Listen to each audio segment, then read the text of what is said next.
mention that we're going to be talking about raising capital with confidence, building confidence as you're presenting to investors, and having tools like Carta or Forecaster. There's a lot of different tools out there that can help you as a founder to have that confidence when you go in to present to investors.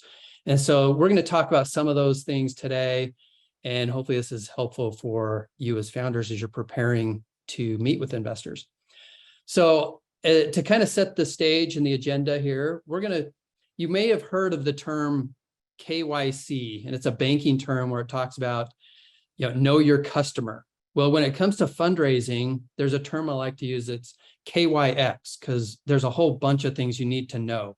So you need to know your investors, you need to know your numbers, know your equity, you know your pitch, your presentation, and then you take all of that and you can put it into one place. And so that's kind of what we're going to, the path we're going to talk through today. So to kick things off, we'll go to the first thing, which is know your investor. And on this side, one of the common pitfalls I've seen or mistakes that I've seen founders make is thinking that just because an investor has lots of money, they think, well, they're perfect. They have money. I need money for my startup, so they should give me money. Well, what a lot of founders don't realize is that if you're going to a venture capital firm, they have specific things that their investors, what they call their LPs, actually allow them to invest in. And so just because you have a startup company doesn't mean that they can actually invest in you. And so in order to not waste your time, it's really important that you get to know who can actually invest in your company. So you're not wasting your time hitting up all these investors where you would know with just a little bit of research on your end that they couldn't ever invest in your company for whatever reason. So some of the ways that you can figure this out is, one, just on LinkedIn, if you come across different investors, you can follow them and kind of get to know what types of investments they make.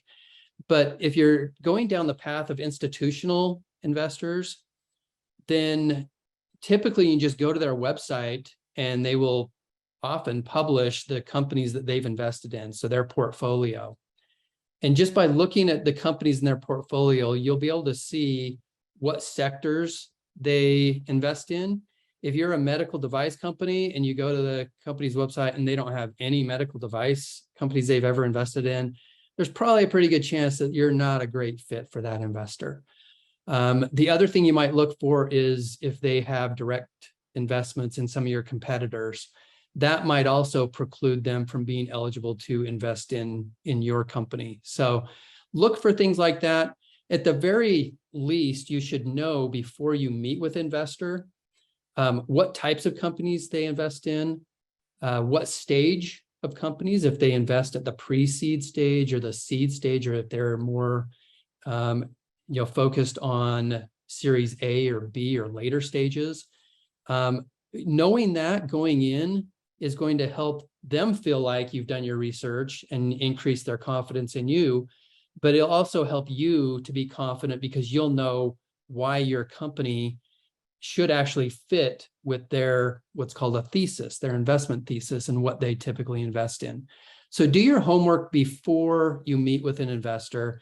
And even if it's on the angel side, know some of their investments that they've made, and maybe do a little bit of research into some of the companies that they've invested, so that you've got a little bit of common ground to say, hey, I noticed you invested in this company. We're kind of similar in this way. And, you can kind of build off of the history of what they have traditionally invested in. Will, I don't know if you have anything to add to that, but, I think that's a good point to make. Yeah, I think definitely looking at their investment history is something that's pretty common or really important, like reaching out, like knowing your prospect, knowing your investor. So definitely great to hit on that. Yep. So the next thing is knowing your numbers. And it was interesting. I was at a pitch competition about a month ago, and Kevin O'Leary, if you know who he is on Shark Tank, he was actually leading the pitch event. And the first thing he said to everybody pitching was, you better know your numbers or else I'm gonna tear you apart. And so just knowing that, I mean, hearing that really drove it home.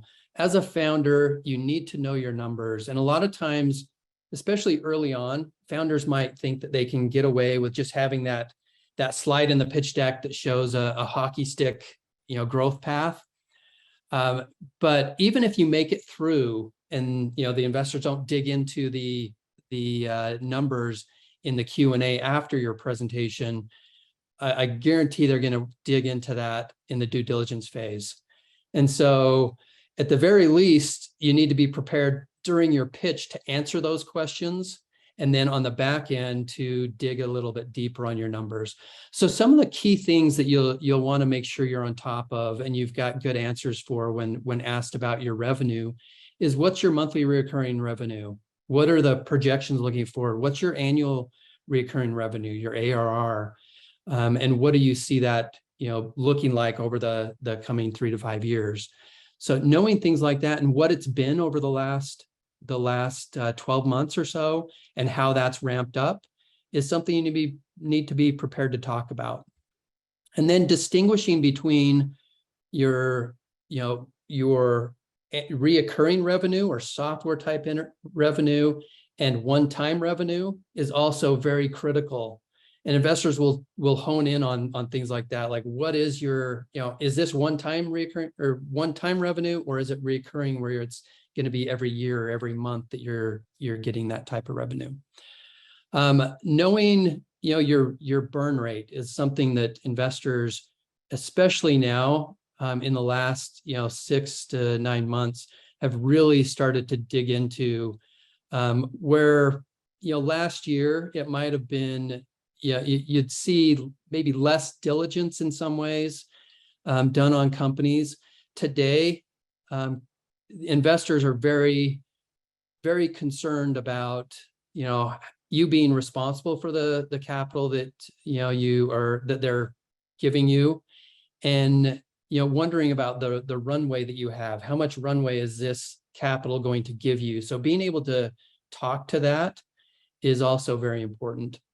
So that's kind of on the high level. The other thing, just digging a little bit deeper, is diving into some of your, the unit economics of your company. So knowing the average contract value of your product, how much are you charging and what are customers paying on average for, whether it's a subscription or a product, whatever. And then the average contract length. What's the risk of churn? How long are people staying on the platform if it's software, or what are the repeat buying, trends looking like? And then knowing, down to your customer acquisition costs, being able to quickly come up and say, yeah, our customer acquisition cost last month was X. Again, is going to help the investor have confidence to know that you're on top of things, that you know your business. But it's going to give you confidence in knowing things like that for when you get asked. So those are a couple things. And, one of the tips that I'll provide is all of this information is easily accessible to you as a founder if you'll simply put together a good financial model. So a good financial model is going to help you to not only know how much money you're going to need to raise. So you're projecting things out and saying, okay, how much, what does our spend look like? What is our burn rate right now? And what are we projecting it over the next, 12, 18, 24 months? And what does that mean in terms of how much capital we need to raise? And your financial model is going to tell you that, but it's also going to tell you how you need to spend your money. Who you need to hire, when you need to hire them, what type of capital expenses you're going to, come up against in order to hit different revenue targets you're projecting. All of that stuff, it flows into your financial model. You'll also identify, different acquisition channels, and your financial model not only helps you on the fundraising side, but even in making strategic decisions for your business. So for example, when you're looking at different customer acquisition channels, you might start to see over time that one channel is doing a lot better than another.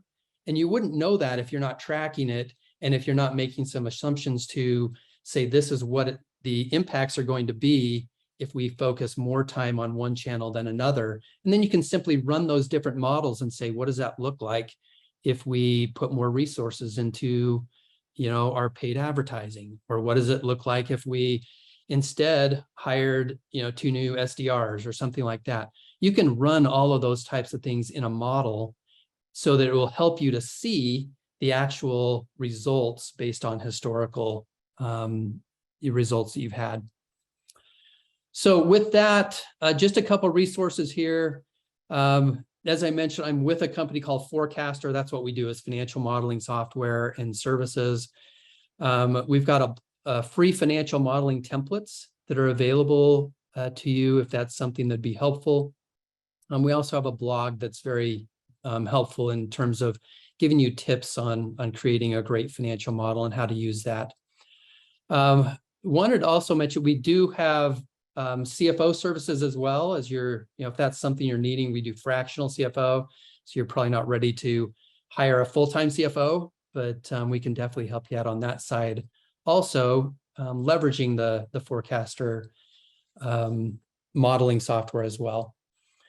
So through the Passport program, One Valley actually has a special offer on Forecaster where you can get 25% off of Forecaster for your first year. So it's normally $2,000 a year. You can get it for $1,500, and we'll also waive the implementation fees for anyone coming through One Valley program. So that includes a 30-day onboarding process where we'll have an analyst that actually builds out the financial model with you.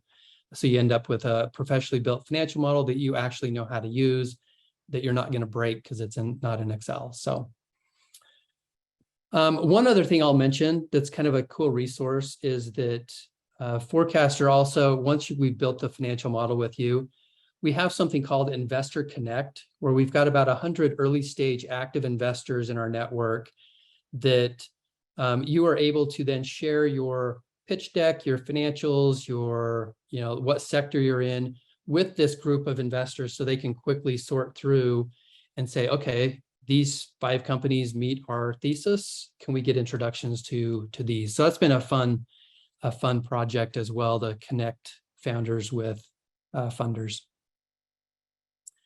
Okay, so that wraps up on talking about knowing your numbers. I'm going to hand things over to Will here to talk a little bit about equity. Thanks, Jeff. And yeah, and they really do go hand in hand, right? Numbers and equity, your financials and your ownership structure when you're raising a financing round.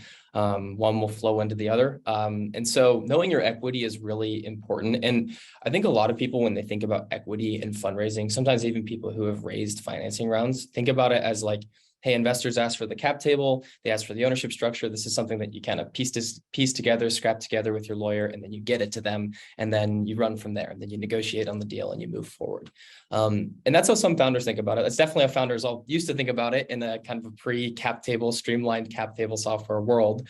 But truthfully, the investors look at it with a really different lens. And so the cap table typically will be one of the first things, at least, that an investor asks for. Hey, what does your ownership structure look like? Because like that's the field that they're playing within. That's their line of sight into your company. And so realistically, they're going to view your ownership structure, or they'll likely view your ownership structure in a really similar way on how they view your operations or your sales, and kind of the meticulous detail that you'll put into projecting out your sales, your finances, and whatnot is a really nice approach and a really good way to think about your cap table and your ownership structure too, because there's a couple key questions that investors need to answer for their LPs and for themselves on an ownership structure when they're looking to make an investment. It's, who are the early stage employees at these companies? How vested are they, right? It's like, is there a vesting schedule set for the earliest stage founder? It's like, is the trajectory of the company set up to scale well? That's really important. Like scaling the business is important, but being able to do that within the structure that you've provided is really, really critical. And so getting all the formation docs correct, right? Incorporating your company, doing all of that. Then there's really great streamlined softwares for all of this now. now. Really didn't used to be about pre-2010. And then a couple of these softwares came along to help out these early stage businesses. But the investors will definitely need to know that, kind of the early stage employees, how much they have in the company, who are the other investors at the company. Of course, that's super important. Who are they going to be on the cap table with? And then also, what's the employment and what's the equity history of the company itself? So one of the questions that may actually get asked, and is something that you just need to know about your own ownership structure. Maybe you've done a family and friends round. Maybe you've had a co-founder and maybe it didn't work out already. And that's going to be on the cap table potentially if they vested, right? Or that, or maybe employees, right? So you may need to answer some questions about turnover potentially, or a really clean cap table can be an asset. Right. So there's a couple different ways to think about it, but it's really important to get it right early. I mean, I'd say one of the big reasons that Carta hit such good product market fit when it did is because there were so many companies. And I think the stat right when Carta was kind of getting started was that about 90% of cap tables had some sort of inconsistency, some sort of error. And that's 90%. And I don't know if all of you are familiar with the implications of what a wrong cap table means, but that typically means there's like the wrong number of shares issued or something like that. And that is a hefty legal project to go fix typically. And so when you have those types of cleanups that need to happen on every financing round, I mean, the company's going to be in the hole, somewhere between tens of thousands to hundreds of thousands of dollars, depending on the magnitude of the error and the size of the raise. And so getting this ready, getting this correct from the really early stage, it's easier now than ever to do, but it's really, really important because investors are going to look at it as either a green flag, a red flag, or a neutral. And so I think from the earliest stage, whether you're doing a convertible note or a safe, it's like track that, make sure that you're tracking it. There are systems for it. And so, candidly, at Carta is the system. I'd say the incumbent system right now where folks go manage their ownership structure, where they do go to run scenarios on what it's going to look like when they do a raise. And so Carta does help out with that. I'd say the other piece of it too, and this ties in with the startup attorney at the bottom, is staying compliant. So compliance throughout this whole process is critical because sometimes people will say, hey, what should I issue out equity to my employees at? They'll say, I just did a safe note with a $10 million raise, or with a $10 million valuation cap. I'm going to issue out equity at $10 million for an equivalent strike price to the employees. And that type of logic, it's tough because that doesn't make sense. That's not how kind of equity issuance works. There's a compliance feature of that. That's different than an investor valuation called a 409A valuation. So this is just one example of kind of knowing the compliance pieces of things. You don't want to just be issuing out equity, deciding kind of that stuff on a whim. But yeah, as a heads up, a 409A is another way kind of as you raise money to stay compliant. 409A is essentially this third-party valuation you need to get when you raise financing rounds or do have what are called material events. And that establishes the fair market value of your common stock so that you can issue out shares and options to employees. And so the compliance piece of it's really important. And I think to that bottom point, and it's a big part of my work on a day-to-day is actually working with startup attorneys, is make sure you get a really good startup attorney. Make sure they're familiar with your industry. There's that 409A valuation that I talked about. It's a really critical piece of like getting companies started when they're raising that first priced round, that first institutional round.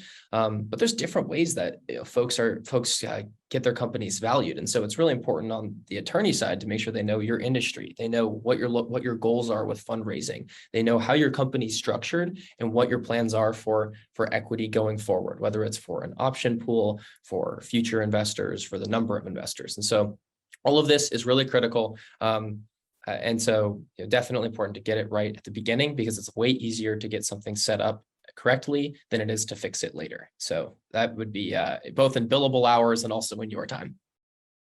Yep, I totally agree. And when I work with startups, the first thing I tell them is make sure you have a good startup attorney. And the second thing is make sure you get set up on Carta. Because as an investor, my confidence goes way up if I see that you've got good processes in place, and Carta kind of forces some good processes. And then, my confidence also goes up if you've got a good startup attorney. Yeah. I've had deals where if the attorney on the startup side doesn't know what they're doing, I've seen investors walk away just because it's not worth the hassle of trying to renegotiate every single thing because they don't know what to negotiate and what not to. but just the confidence that it gives your investors to make sure you're working with folks that know what they're doing. Yeah. So great points. And the other thing I'll mention is just from an investor standpoint, I kind of cringe every time I get an investment and it's not on Carta, because it makes your life so much easier as an investor to get everything through a platform like that. And if you're an early stage startup, if you've raised less than $1 million, there's a good chance that you can probably get on Carta for free. So that's kind of the other thing that I like to tout is like, look, it's free. Go do it. It's going to make your life simpler. It's going to make things better for your investors as well. Yeah. Yeah, just to touch on that, that's kind of the set up the trajectory piece of it, right? You're not gonna, at the earliest stage, you may not necessarily need like kind of the bells and whistles that a robust kind of later stage company is going to need to do from a compliance side of things, from a due diligence. But if the Carta launch side of things is less than $1 million raised, fewer than 25 stakeholders, you can just get on it for free. There's no obligation or contract to say you got to pay one day. It's the whole idea is that you can get on, just set this up for yourself, and then it's hopefully going to save you a lot of time when you do that raise, and could just reflect it right in Carta and then issue out shares and just kind of smoothly go through a financing round. Yeah, no, Jeff, thanks for the shout there. I know that you've done a lot of work, of course, at Carta, and now you're on the other side of the fence and you're seeing it from the investor lens too. And so it's cool to hear about it from that side of things. But yeah, definitely see the value on both ends. But also the cool thing about the Passport program is they've actually also got if you go through, even if you sign up for the free plan, when you do eventually upgrade to a paid plan, you can get a 20% discount on your first year of Carta. So that's also a great benefit to early stage startups. Okay, so the next thing, you need to know your pitch. And this is another area where I see founders do really well or very poorly. And one of the things is that one of the common mistakes I've seen is founders leaving out certain things in their pitch deck. And this is something you don't need to do. It's so easy to just follow a pattern. And if you just kind of go through the standard way that you build out a pitch deck, there's a reason that there's some standard slides in a pitch deck, because there are certain things that an investor needs to know. One of those that's very critical, especially early on as an investor, is your team. We've got to know about your team. Who is it and why are you guys doing this? And do we have confidence in you as a team? I've seen so many founders where too often they will kind of hit on the problem, but then focus all of the time on the solution. And I would almost say that if you define your problem really well so that an investor can see your problem and they get it, the solution is going to be really easy to talk about, because that's your product. That's what you love talking about anyways. But defining the problem really well and concisely is something I think you need to spend a little bit more time on. Here we've got just kind of a quick outline of some of the key things that you need to include in a pitch deck. The one thing that I have also seen founders make the mistake of is not having a clear ask at the end. It's almost like telling a joke and then not having a punchline.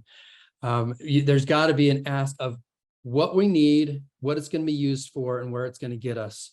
And that's really what investors want to see. And then they want to make sure that this is a team that they have confidence in that can actually execute on this, especially, like I said, in the early stages of a company.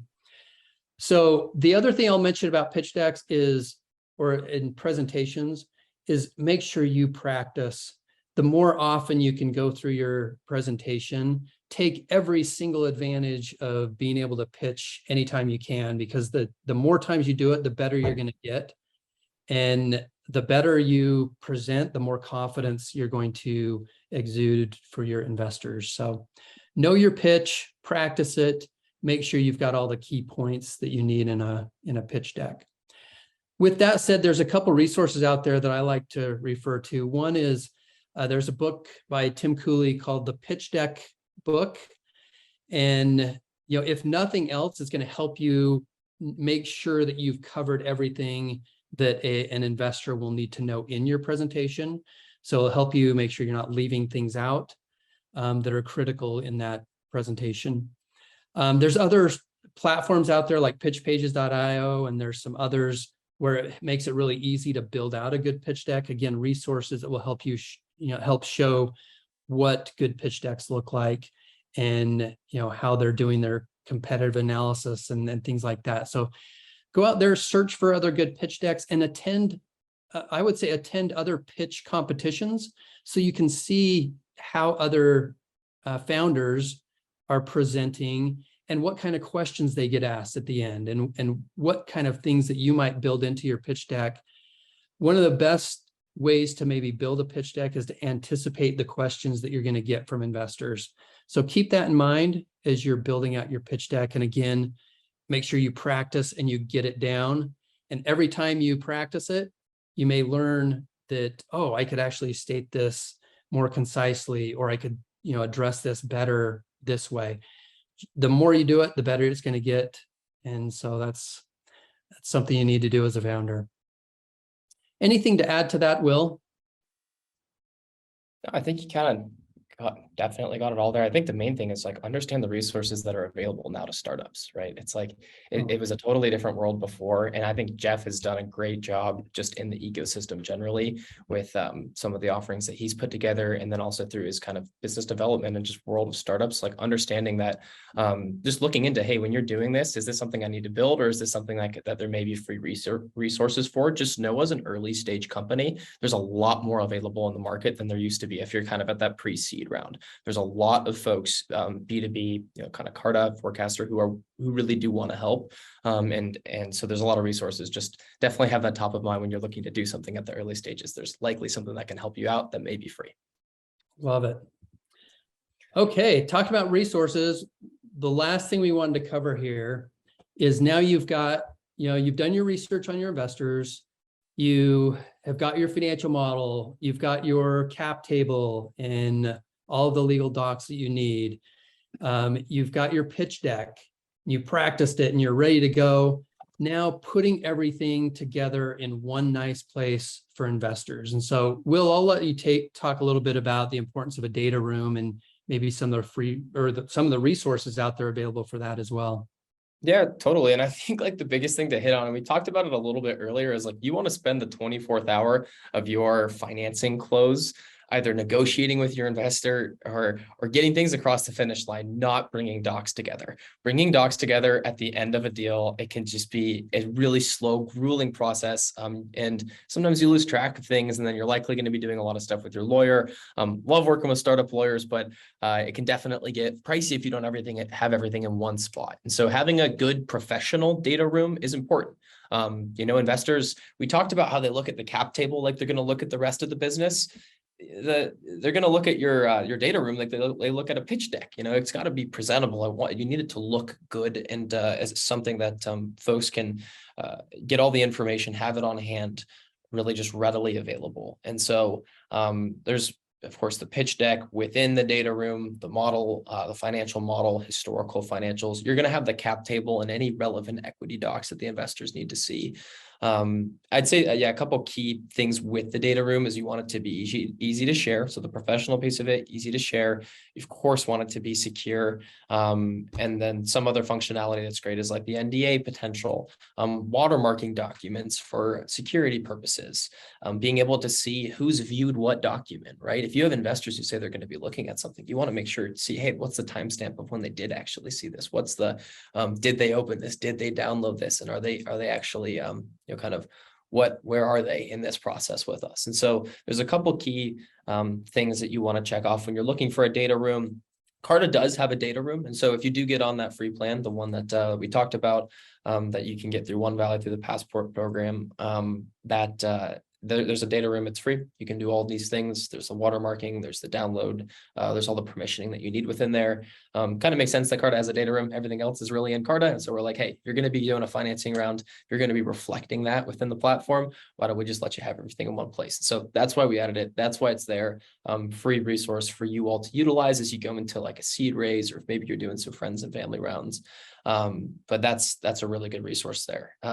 Jeff, anything else to hit on with the data room, maybe like the contents inside of it, anything on that front? I think the point is bringing this all back into, creating confidence in your investor. And when you've got everything well put together in a professional platform, it makes you come across in a different way, as opposed to if everything's scattered and you're like, oh yeah, let me see if I can find that. If you've got everything ready to go and an investor says, okay, can you get us to your cap table? You send them a link that has, to your data room, and it's got everything nicely organized and neat here that they can go in and see everything. It's like you've got a pitch deck, and maybe it's a different version of the pitch deck that's a little bit more detailed because they can actually read through it. You're not the one that you're presenting. You've got your financial models, you've got your capita. They can go in and they know where to find everything. Their level of confidence shoots up in you as a founder. It's like, okay, these guys know what they're doing. My trust in them as a team and the founders has now increased. And if you really look at it from an early stage investor standpoint, they're really betting on you as a founder. You might have a great idea, but if you lose confidence in your investors that you're not the right person to execute on that idea, they're not going to make that investment. So it really comes down to the team and you establishing that confidence that, yes, we are the right team to do this. We're worthy of your investment and to take a chance on us. So use your data room, put it all together. It ends up putting a nice touch on everything as you go into your funding rounds. Well, that kind of wraps things up for us. And we wanted to leave some time for questions. I see that it looks like there might be a few questions in there in the chat. And Elena, we are going to have you come in here and maybe moderate any questions, but I'll also just put up my contact information and Will's contact information. Feel free to connect with us on LinkedIn, email us if you have questions. If there's things that we might be able to help out with, happy to do so. Okay, great. I think it looks like Will might have responded to Angelica White. She was talking about a roadblock, setting up Carta. And then Tammy, I think you might have just answered Tammy's question about how hard it is to use the data room. Oh yeah, no, happy to chime in on these. I'm just saying them come in now. I was on the screen share. Yeah, so the data room, I think it's a really straightforward data room to use. I do not believe that an NDA is required right out the gate for it. I'd want to circle back and confirm specifically with that. Here's what I'm going to do for any like platform specific questions too. I can definitely answer them. If I can't answer them, I will here. And then if I need to circle up on things, well, my email is actually right there in the contact info. I'll put it in the chat too. So definitely feel free to get in touch with me there. I saw that somebody else was having launch. They were looking to get set up on launch, maybe had some questions there. So feel free to reach out to me as well. And then I think I have a couple other questions. I don't know if these are to me personally or to the group, but they might be to you. I've got one. Okay, yeah, I'm happy to go answer those. I think from Mario and Anthony, I'll make sure to answer those separately too. Oh yeah. So Mario just wants to know about the partner program. I think between Carta and Forecaster. Yeah, so Carta, yeah, Jeff, I'll let you touch on that for a sec. I know that actually, if you just go through One Valley Passport, you can probably get, you can get offers, special offers on both Carta and Forecaster. So that's probably the best direction to go in terms of getting, discounts through One Valley. And then it looks like we've got Anthony is saying that they're considering raising a Reg CF crowdfunding. They're currently managing equity through an Excel spreadsheet. They've got 19 friends and family entries on there. Yeah, would that be a good solution for Carta? I mean, right now you'd probably qualify for potentially the free plan. Yeah, Anthony, it's a really good question, and also one that I think has a broader theme to it on like how to manage your cap table. One of the most common ways, I'd be curious to hear kind of who you're doing the crowdfunding round through. One of the most common ways, and what we typically see people advising to do now, is actually roll up those crowdfundings into a vehicle, like what's called a special purpose vehicle. Special purpose vehicle is essentially a fund that's meant for one investment. And so there's ways that you can do that individually to create what's called an SPV for it. But then a lot of those service providers who do those crowdfunding rounds, like Republic, WeFunder, Start Engine, there's like 4 or 5 of them that they automatically do that now, actually. And then if you're looking to get on a company like onto a platform like Carta, we price it based on stakeholder count. But then if they're all rolled up into one stakeholder, essentially that round, whether it's 100 or 200, is just counted as one, essentially. Yeah. Yep, great. And then Mario was asking, are you guys open to international companies? Yes, I would say for both Carta and Forecaster. I mean, especially when it comes to forecasting, it doesn't matter what currency you're operating in, you need to know what your revenue is going to be. And, you can always, if you've got different currencies coming in, you can make that part of your financial model and put a currency translation or a currency conversion mechanism in there. So yes, absolutely use that. And I know with Carta as well, Carta is an international company. Yep. So definitely.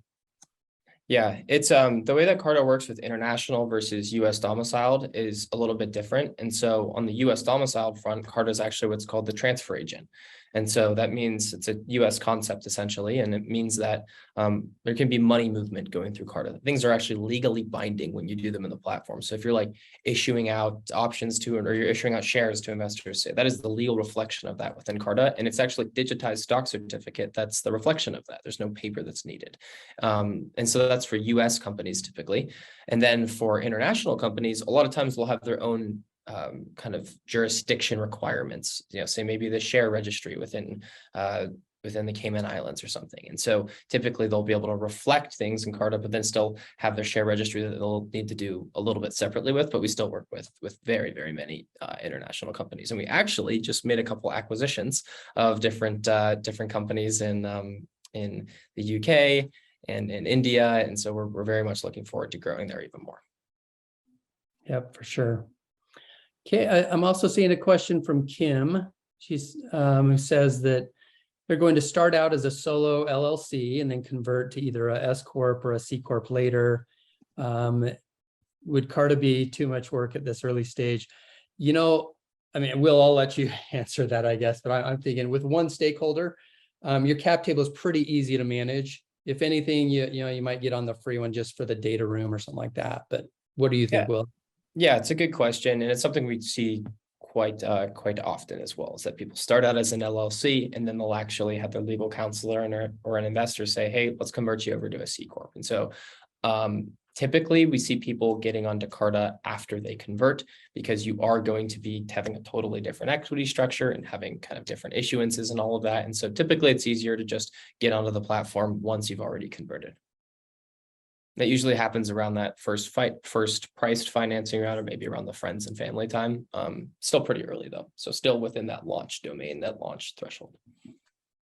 And then I think she had a follow-up question. Would it help her track SARs or phantom stock options? Yeah, great question. And I was just replying to that. Yes, Carta does help with SARs and phantom stock options. We actually have a separate platform for LLC or LLC clients as well. And we do help with phantom stock, SARs, profits, interests. And then we also do the threshold valuations for LLCs as well, because they have a little bit of a different way of doing that kind of 409A type valuation, but we do help those clients too. Great.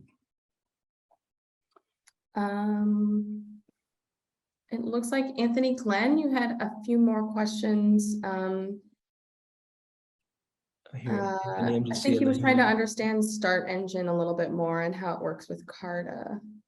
Yeah, and just kind of what we touched on a little bit earlier. I do believe that Start Engine is one that rolls everything up into one line item on the cap table. And so I I imagine I would just need to confirm with Start Engine that that's something that would be counted as one entity, a single entry, as you mentioned, Anthony. Yeah.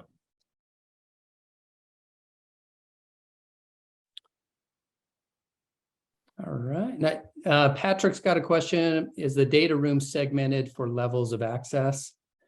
At what stage of investor seriousness do you give access to prospective investors? How much info is appropriate? I see you have even board docs there.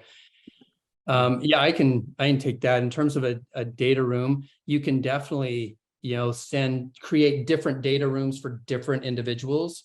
You might have a lead investor that, you give full access to everything and the cap table and everything else.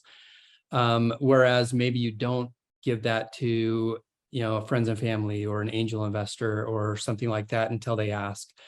You can definitely set up different data rooms. You can actually set up different documents. Like, let's say, for example, that, you start to get deep in the diligence phase, and, they do want to start reviewing some of the, board notes, and they'll drill into everything.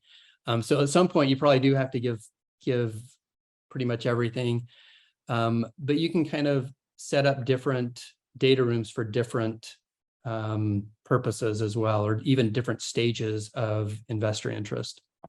So hopefully that helps out. And I know with Carta, you can set up as many data rooms as you want in the platform. Yeah. Let's see. How do they, it looks like, Will, did you already answer how they stand? Yeah, I was just typing an answer. Yeah, Mario, the best way is going to be sign up through Passport, through the One Valley program. That's the best way to get going on the free launch plan, because then you're going to be able to get that 20% discount when you upgrade to a paid plan. Awesome. And honestly, I see Angelica is asking about Equidam. I'm not familiar with them. I don't know if you are, Will.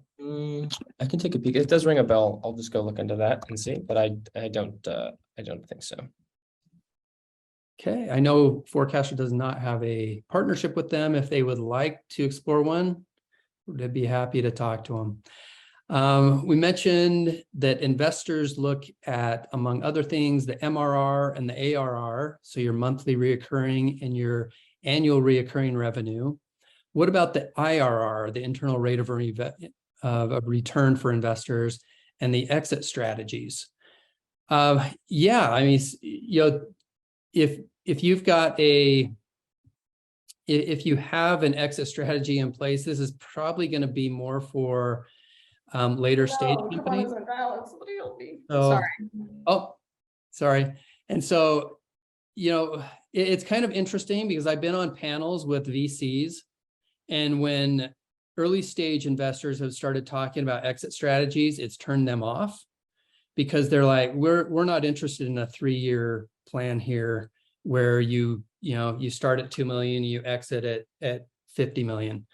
This has to be a $1 billion company. And so if you're thinking you're going to exit in 3 years, that's not that interesting. On the flip side, as an angel investor, I'm thinking, okay, you sell in 3 years, I might be interested in that.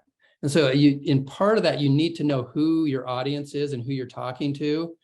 And depending on, if you've got a clear exit strategy over the next few years, some VCs, it might not be a good fit for them, where, they need probably a bigger, longer term return, but others it might be. And so again, it kind of goes into that researching your investors as well. Let's see. Hopefully that answered your question. If not, feel free to clarify. We have some questions in the chat here. So Ron Vallejo, I think he was asking, is there another way to prove his business model other than a pre-revenue financial model? Okay, say that again. Here we go. I'm in the concept phase and plan to test and retest my idea with prospective users. I also plan to find out if they will actually pay to use and then incorporate their feedback into a pitch deck. So you're kind of going through the product market fit stages, figuring out product market fit. Because I will have, let's see, because I will be at pre-revenue, is it okay to estimate financial model? Or as one investor prospect mentioned, do I also need to prove my business model? I would say both. Yes, you probably want to at least start putting together some form of a financial model. And again, use the free templates that we link to start something like that out, because what you're going to be doing, it's going to force you to make some assumptions and then measure against those assumptions. And so you might say, okay, if it's cost of, customer acquisition costs, for example, that you're tracking, you're going to have to make some assumptions somewhere about that. But then if you've got assumptions, now you can go, okay, last month it was actually more than what we had projected. And so maybe let's monitor this the next month and see if we need to change our assumptions, or if that was an anomaly. But now you're tracking against your projections and you're able to measure that and then refine your model. So now you're starting to make, better and better decisions as you're creating this model that becomes more and more accurate as you go. So a model, even at the pre-revenue stages, can be very valuable for you as as you're going into that, finding product market fit and eventually, projecting your revenue. Okay, anything else that we see on there? I read through. Did we get back to Chris about the capital? 25 says the coupon code's not valid. Yes. You got that? Okay. Sorry about that. Michael Weatherly is asking, what would you recommend for an online source or easy reference for the investor POC information? You had mentioned LinkedIn and research as far as grouping. Just wondering if you have any favorite spots that you like to go to. So I have a favorite. I mean, unless you're subscribed to Pitch Deck or there's some really expensive ones out there, but like Crunchbase has some free data. I really like using that, and that's an easy one. And then honestly, for benchmark information, Carta actually has some great benchmarking data that is also really valuable, and that comes as I think is it still free as part of the platform, Will? Yes, definitely. 100%. Very cool. So there's that. Again, finding out, just going to the websites of the different investors. There's also a group out there called Founder Suite, and they're actually a great resource for potential investors. And they'll break it into different segments, and so it makes it very easy to search. Great group over there, and just go out and Google some of those things. You'll find a lot of different resources. I think NFX is another one that I've used in terms of researching investors. And what's the other one? Is it F6S or something like that? Yep. Is another one that I've used. I think that's but anyways, hopefully that's helpful. I think so. I like PitchBook and Crunchbase. I use them religiously. Yeah. Do you guys have a subscription to PitchBook? We do not, unfortunately, but we are working to get a discount there. So if that does happen, the community will definitely know. Yeah, Crunchbase is a pretty good one. I've really enjoyed using them. I've gone to them over the last few years. I mean, it's free. There are paid levels to it, I believe, but the free stuff's really good because you get all the fundraising information, right? So you get all the rounds, and then you can see the investors. They do hide like certain things like lead investor. They put that behind like a paywall, but you can see kind of what types of investors are investing in what industries of companies and what rounds. Awesome. Okay, Elena, do you see any other questions? We've just got a couple more minutes here. We do have a couple minutes. We've got a few questions about a financial based model. And so Patrick asked if he has an Excel financial based model, can he import it into Forecaster, or does he have to build it from scratch? Oh, great question, Patrick. You can actually, so if you've got a start on your Excel model, we actually assign you one of the analysts to help you build that out in the platform right there. And it starts off, the nice thing about software is you start off with a lot of the underlying elements anyways. So there's a short little intake form that you kind of go through. And then from that, by the time you're on the first call with the analyst, you've already got a skeleton of your financial model, and then you just kind of work through the whole thing together. And you end up with a professionally built financial model in a software platform that you can do a lot more with. So it's kind of nice that way. Definitely, if you've got a good start on a financial model in Excel, it gives you a huge head start of getting everything out there. So Great. Want to be mindful of time. I think that I have just 2 questions left. So I think this one is like a little bit more catered to the person. They have a pitch coming, their first pitch coming up.